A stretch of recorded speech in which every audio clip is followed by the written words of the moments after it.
Germany has just unveiled a new weapon pulled straight out of Russian President Vladimir Putin's worst nightmares. And it gets worse for Putin. That weapon is on its way to Ukraine right now.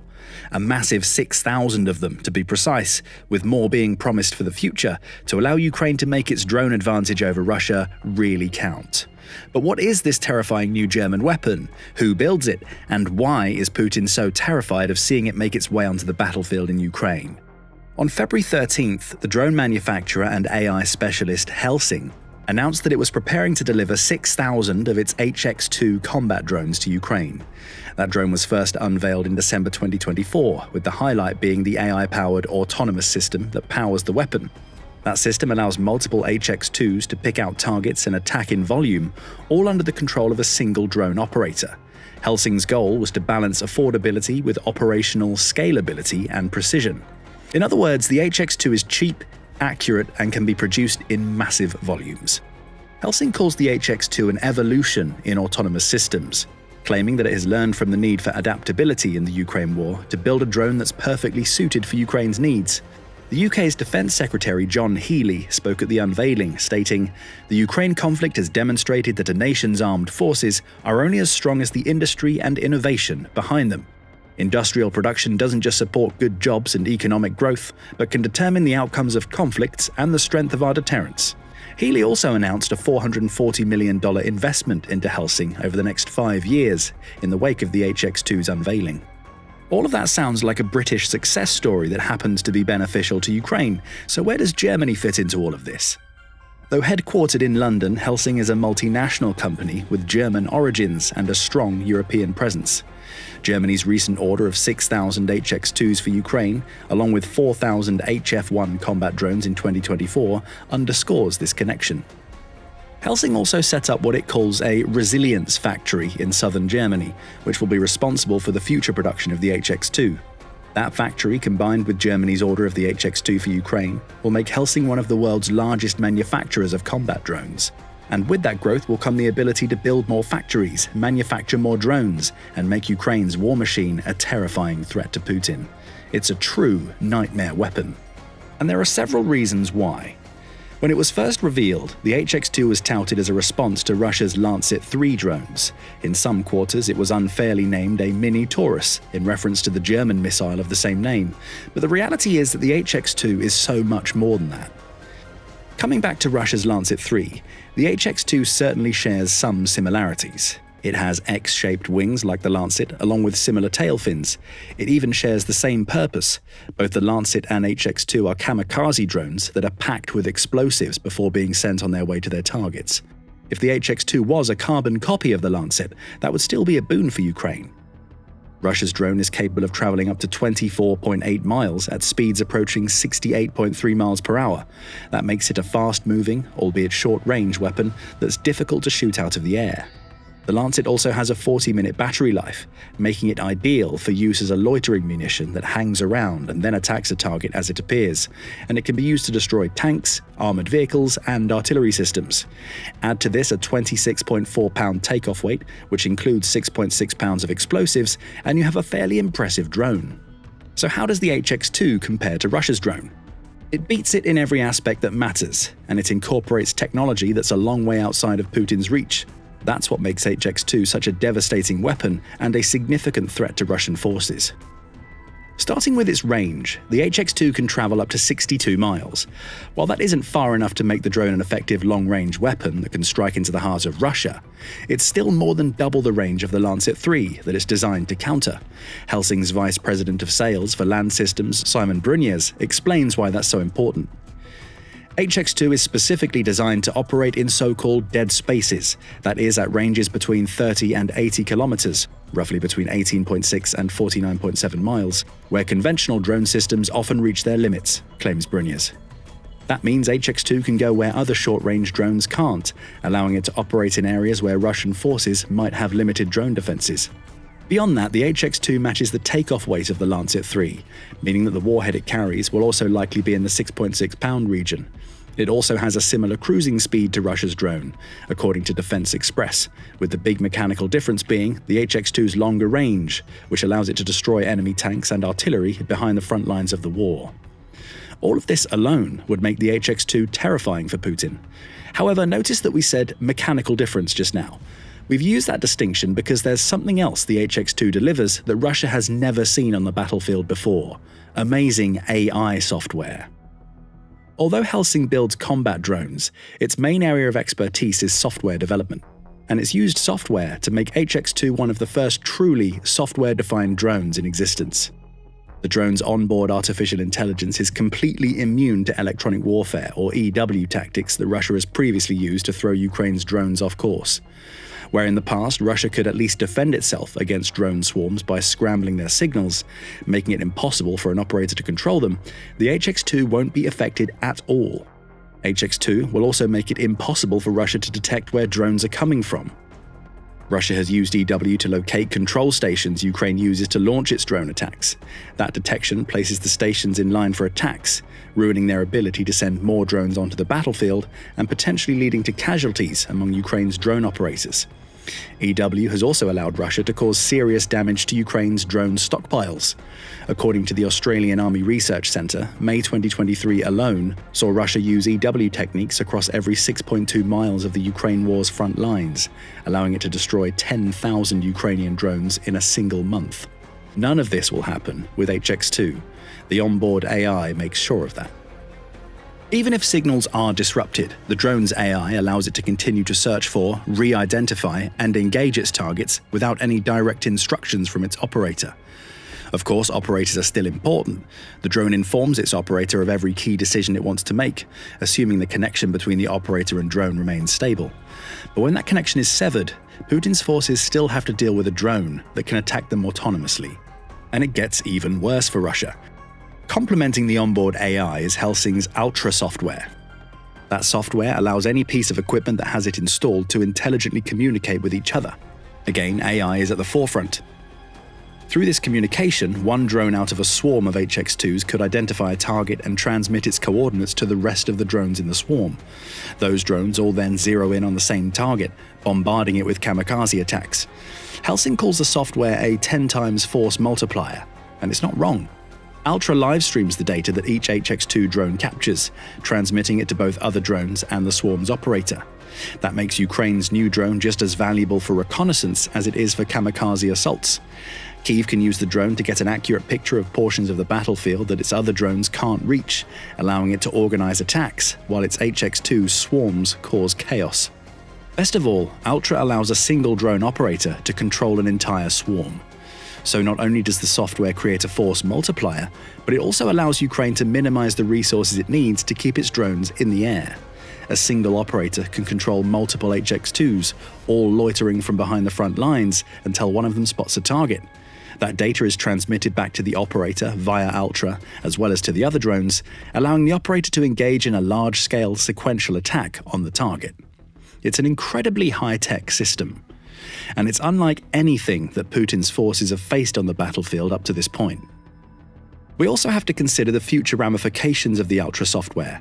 Right now, it's installed as standard into every HX-2 drone Ukraine will receive. That's 6,000 drones per the February 13th delivery notice. However, Ukraine has also received 4,000 Helsing HF-1 combat drones. Those could also be equipped with Ultra, creating an even more powerful network of unmanned aerial vehicles for Russia to contend with. If the software is compatible with other Ukrainian drones, or even assets such as artillery units and aerial defense systems, it could transform a huge portion of Ukraine's military hardware into a massive networked system powered by AI. So Russia has to deal with new drones that can communicate with one another and swarm on a target at a moment's notice. And the nightmare only gets even worse for Putin. Do you remember that we mentioned Helsing's plans to build a resilience factory in southern Germany? This isn't a buzzword to Helsing. Each resilience factory is an extremely efficient production facility that allows the nation in which it's built to manufacture Helsing's drones locally. The idea is that each factory gives a nation sovereign control over its means of production. In time, these resilience factories will become the backbone of drone production at scale, at least in the Helsing ecosystem, to allow multiple countries to each build their own HX-2s along with the company's other drones. Why does that matter? The resilience factory Helsing has set up in southern Germany is already capable of producing 1,000 HX-2 drones per month, at a low, albeit undisclosed, cost. That's 1,000 new HX-2s that could make their way into Ukraine every month, building on the already powerful network of 6,000 it has, while replacing any of the drones that get destroyed via kamikaze attacks or Russian aerial defenses on the battlefield. If that wasn't a terrifying enough prospect for Putin, Helsing has no intention of stopping in southern Germany. It plans to build resilience factories across several locations throughout Europe, with the goal of reaching HX-2 production in the tens of thousands of units monthly. Helsing co-founder Gundbert Scherf says, "We are increasing HX-2 production in parallel with new orders. The war in Ukraine shows every day that modern, precise technology can compensate for numerical disadvantages compared to older systems. With our resilience factories, we are focused on decentralized mass production across Europe." Scherf's co-founding partner Nicholas Köhler expands on the point, adding, "We have brought together Europe's brightest minds to develop mass production of the future." It's not just the HX-2 that will torment Putin and his troops on the ground. It's what the drone represents and how it threatens to change the entire complexion of Russia's special military operation that makes it a major game-changer. Building on Köhler and Scherf's words, Helsing's resilience factories are just one of many ways that Putin's actions in Ukraine have united the rest of Europe against him. Chatham House highlights this unity, noting that European Union or EU nations were quick to agree on implementing sanctions against Russia in the wake of Putin's invasion. Those sanctions have been built upon since. The EU alone currently levies 2,234 sanctions against Russia, with the UK having 1,918, France implementing 2,175, and Switzerland levying 3,010 separately from the collective. Europe is also united in terms of applying price caps on Russian oil and sending military aid to Ukraine, showcasing a resolve that Putin never expected. He'd hoped that his invasion would cause fractures, with the EU nations getting bogged down among themselves in arguments over how to respond. Instead, he's united much of Europe, particularly the EU and NATO member nations, against him. His actions led to Finland and Sweden pushing to become NATO members so they could benefit from collective defense. They've also served as a wake-up call to several major European powers, including France and Germany, according to Chatham House, that the geopolitical climate of the continent has changed. In short, the war in Ukraine has created a stronger Europe, one that's collectively against Putin and everything he wants to achieve. Helsing and the resilience factories it's building throughout the continent for its HX-2 drones are direct outcomes of that increased unity. Europe is already proposing the creation of a single market for weapons procurement. That's according to Internationale Politik Quarterly, which says the European Commission has proposed a new defense industrial program designed specifically to enable joint purchases. The Commission aims to ensure EU member states jointly purchase at least 40% of their defense equipment from companies that build within Europe, allocating at least half of their procurement budgets to this task in the process.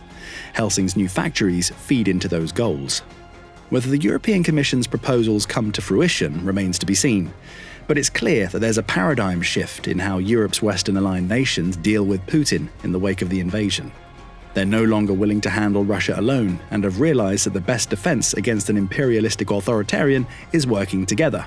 Helsing's resilience factories are emblematic of that desire and represent a clear message to Putin that he's not just fighting Ukraine anymore. He's dealing with an entire continent that stands against him. The situation doesn't get any better for Putin when we zoom in on the Ukrainian battlefield. Take HX-2's kamikaze capabilities as an example. Ukraine has made extensive use of kamikaze drones throughout much of the war. Every strike against a Russian oil refinery or steel production mill makes use of long-range drones that are packed with explosives and fly directly into their targets in order to destroy them. In December 2024, Le Monde reported on Ukraine's extensive use of the Rubaka drone, which can travel up to 310 miles while carrying an explosive that weighs up to 22 pounds to attack deep into the heart of Russia. It also has much larger kamikaze drones, some capable of traveling double the distance of the Rubaka, that allow Ukraine to hit Moscow itself. These deep-strike kamikaze drones have become one of the most important hallmarks of Ukraine's strategy against Russia, which is why it aims to build 30,000 of them by the end of 2025. Now, with 6,000 HX-2s in its arsenal, along with the potential for at least 1,000 more to arrive per month, Ukraine's short-range kamikaze drone capabilities are just as powerful as its long-range strike capacity. These networked drones ensure that Ukraine has to dedicate fewer operatives to the battlefield, especially given that an entire swarm can be controlled by one person. That leads to less risk when taking out targets just behind the front lines. HX-2s have also sharpened Ukraine's metaphorical sword Because the country is no longer limited to attacking a target with 1 or 2 explosive drones. It can send dozens, all working in concert to decimate Russia's tanks and artillery units. Those kamikaze capabilities allow Ukraine's soldiers to weaken Russian offensives before those offensives even reach their fortifications. It all adds up to 2 things: less pressure on Ukraine and more casualties for Russia. That's going to be devastating to Putin, considering that he's already lost over 855,000 people, more than 10,000 tanks, and over 23,000 artillery systems. The introduction of the HX-2 to Ukraine makes Kyiv more capable of combating Russia's heavy equipment while causing casualties, all at a time when Russia is struggling to maintain its equipment stockpiles. We mentioned that Ukraine plans to build 30,000 deep strike drones just now. Therein lies another reason why the introduction of HX-2 will change the complexion of the battlefield in the war. It further asserts Kyiv's dominance in the drone war.